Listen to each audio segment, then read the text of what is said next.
आणि एक अत्यंत महत्त्वाची बातमी प्रेक्षक हो या क्षणाला आपल्या हाती येते ती म्हणजे धुळे जिल्हा परिषदेचे उपमुख्य कार्यकारी अधिकारी अटकेत सापडलेत। तुषार माळींकडे लाचेचे 1.5 लाख रुपये सापडलेत। आमदार हेमंत पाटील यांना लाच देताना रंगे हात अटक करण्यात आली आहे। एसीबीने लावला होता रिव्हर्स ट्रॅप। हेमंत पाटील हे पंचायत राज समितीचे सदस्य आहेत। माझे सहकारी प्रशांत परदेशी आपल्या संपर्कात आहेत। प्रशांत, इतक्या वरिष्ठ अधिकाऱ्याकडे हे पैसे सापडलेत, नेमका हा एसीबीचा रिव्हर्स ट्रॅप काय आहे?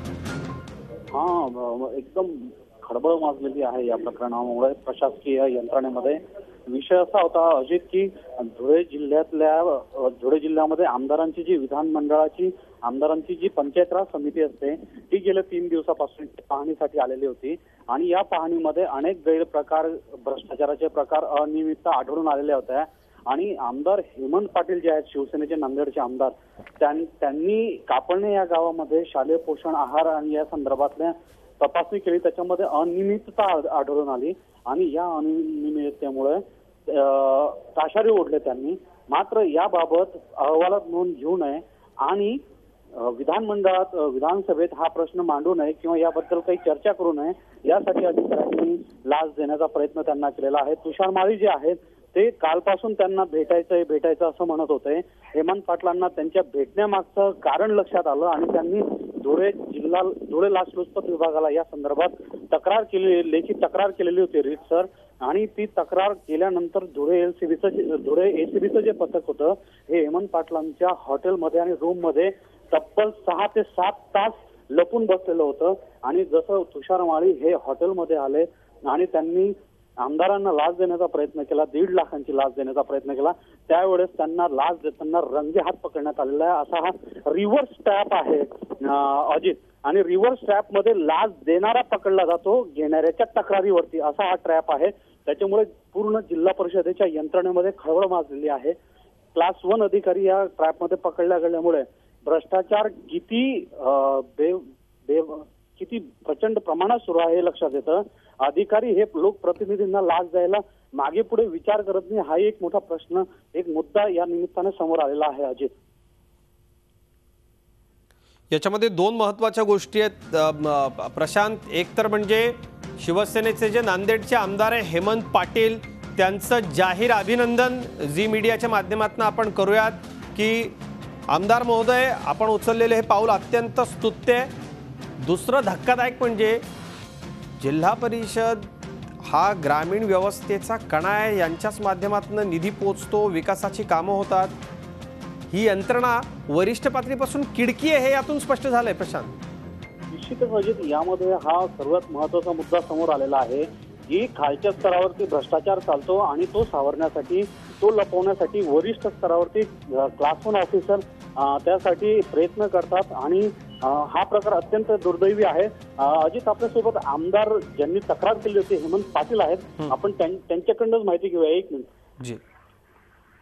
हॅलो, जय महाराष्ट्र जी। आमदार हेमंत पाटील, सर्वप्रथम संबंध महाराष्ट्र आता आपल्याला ऐकतोय, आपलं जाहीर अभिनंदन। अशा पद्धतीनं लाच देऊ पाहणाऱ्या अधिकाऱ्याला आपण पकडून दिलंय, आपलं मनपूर्वक अभिनंदन। अशाच लोकप्रतिनिधींची आम्हाला गरज आहे। नेमकं काय घडलं होतं सांगा महाराष्ट्राला। महाराष्ट्र विधिमंडळाची पंचायत राज समिती धुळे जिल्ह्याची जिल्हा परिषद तपासणी करण्यासाठी 5, 6, 7 हे 3 दिवस इथं आलेली आहे आणि काल आम्ही पंचायत समितीमधल्या गावांची तपासणी करण्यासाठी गेलो। काल कापडणे असेल, नेर असेल, नगाव या गावांना आम्ही भेटी दिल्या। तिथल्या पाणी पुरवठा योजना असतील, तिथल्या ग्रामपंचायती असतील, शाळा असतील, रस्ते असतील, ज्या सर्वसामान्य ग्रामीण भागातल्या ज्या काही मूलभूत गरजा आहे यासाठी योजना जिल्हा परिषद राबवत असते, त्यांना आम्ही पाहणी केली तर अतिशय निकृष्ट दर्जाची कामं या भागामध्ये करण्यात आलेली आहेत। शालेय पोषण आहार आणि कापडणे गावामधील जिल्हा परिषद शाळा क्रमांक 1 इथं तपासला तर 50 किलोच्या तांदळाच्या गोणीमध्ये सीलबंद असताना फक्त 13 किलो तांदूळ। आमदार साहेब, आपल्या कधी लक्षात आला हा अधिकारी तुम्हाला लाच देऊ करतोय? काल दिवसभर आम्ही तपासणी केली, संध्याकाळी आम्ही परत आलो जिल्ह्याच्या ठिकाणी आणि त्यावेळेस सातत्याने मला तुम्हाला भेटायचंय अशा पद्धतीनं आणि सांभाळून घ्या, काय जे असेल आम्ही प्रेमाची भेट तुम्हाला देऊ अशा पद्धतीनं निर्डावल्यापणे डायरेक्ट त्यांनी मला बोलण्याचा प्रयत्न केला, म्हणून मी आज सकाळीच लाचलुचपत खात्याकडे संबंधित तक्रार केली जी आणि लाचलुचपत खात्याच्या अधिकाऱ्यांनी इथं सापळा लावला होता. दुपारी ही जी आमची पंचायत राज समितीची बैठक संपली आणि त्यानंतर मी हॉटेलला आलो असताना संबंधित अधिकारी हॉटेलला आल्यानंतर त्यांनी मला सांगितलं की 3 दिवस आमचे आता चांगले गेलेले आहेत आणि यापुढेही आपण साक्षीला बोलू नये आणि जे काही अनियमितता असेल ती आपण सांभाळून घ्यावी, ही माझ्याकडनं प्रेमाची भेट. पुढे घडलेला प्रकार खरंच आमदार साहेब हा सगळा धक्कादायक आहे आणि समोर ठेवलं. खरंच आपलं अभिनंदन पुनश्च एकदा आणि अशाच प्रामाणिक पद्धतीने लोकप्रतिनिधी म्हणून आपण काम करत राहा. धन्यवाद झी24 तासशी बोललात त्याबद्दल. प्रशांत परदेशी माझे सहकारी आपल्या संपर्कात होते. प्रशांत आपले धन्यवाद. झी24 तास रहा एक पाऊल पुढे.